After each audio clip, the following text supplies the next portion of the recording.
Assalamualaikum warahmatullahi wabarakatuh. Saya Ahmad Saifuddin, calon guru penggerak Angkatan 11 Kabupaten Oku Timur. Saya mengajar di SD Negeri 3 Karangendah, Kecamatan Semendai Suku 3, Kabupaten Oku Timur, Sumatera Selatan. Pada kesempatan kali ini, saya akan memaparkan koneksi antar materi modul 2.1 memenuhi kebutuhan belajar murid melalui pembelajaran berdiferensiasi. Apa yang dimaksud dengan pembelajaran berdiferensiasi? Pembelajaran berdiferensiasi adalah pendekatan pembelajaran yang menyesuaikan strategi, konten, dan lingkungan belajar untuk memenuhi kebutuhan individual siswa. Konsep ini berakar pada pemahaman bahwa siswa memiliki keunikan dan cara belajar mereka, latar belakang, dan kecepatan belajar. Pembelajaran berdiferensiasi bertujuan untuk memberikan kesempatan yang setara bagi semua siswa untuk mencapai potensi mereka. Bagaimana hal ini dapat dilakukan di kelas? Agar dapat melakukan pembelajaran berdiferensiasi di kelas, guru harus melakukan strategi implementasi, yaitu 1. Mengidentifikasi kebutuhan dan gaya belajar siswa melalui penilaian awal. 2. Mengelompokkan siswa berdasarkan kemampuan dan kebutuhan belajar untuk aktivitas tertentu. 3. Menggunakan berbagai metode pengajaran seperti visual, auditori, dan kinestetik. Materi untuk menjangkau semua siswa. 4.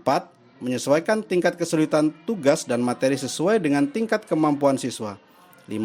Memberi tugas dengan level kesulitan yang bervariasi untuk siswa dengan kebutuhan belajar yang berbeda. 6. Berikan umpan balik yang konstruktif dan ajak siswa untuk merefleksikan kemajuan mereka. Bagaimana pembelajaran berdiferensiasi dapat memenuhi kebutuhan belajar murid dan membantu mencapai hasil belajar yang optimal? Cara yang dapat dilakukan untuk mengidentifikasi kebutuhan belajar murid diantaranya: 1. Mengamati perilaku murid. 2. Mengidentifikasi pengetahuan awal. 3. Mereview dan melakukan refleksi terhadap praktek pengajaran. 4. Berkomunikasi dengan guru sebelumnya. 5.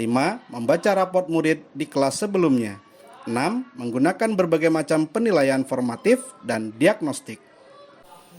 Untuk mencapai hasil belajar yang optimal, pembelajaran berdiferensiasi dapat dilakukan dengan 3 cara, yaitu 1. Diferensiasi konten. 2. Diferensiasi proses. Dan yang ketiga, diferensiasi produk. Kita dapat memilih salah satu atau bisa juga mengkombinasikan dari ketiganya. Bagaimana kaitan antara materi dalam modul 2.1 dengan modul-modul sebelumnya? Kaitan modul 1.1 dengan modul 2.1. Ki Hajar Dewantara menekankan pentingnya pendidikan yang berpusat pada siswa. Pembelajaran berdiferensiasi sejalan dengan filosofi ini karena mengakui dan menghargai keunikan setiap siswa, serta menyesuaikan pendekatan pengajaran untuk memfasilitasi pertumbuhan mereka. Kaitan modul 1.2 dengan modul 2.1. Guru penggerak berperan sebagai fasilitator dan motivator yang mendukung perkembangan siswa. Pembelajaran berdiferensiasi mencerminkan peran ini dengan menyediakan berbagai cara untuk mendukung dan mendorong semua siswa sesuai dengan kebutuhan mereka.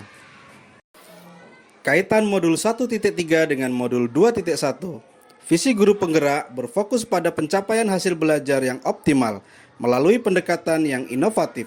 Pembelajaran berdiferensiasi adalah salah satu cara untuk mencapai visi tersebut dengan memastikan bahwa semua siswa mendapatkan dukungan yang mereka butuhkan untuk belajar secara efektif.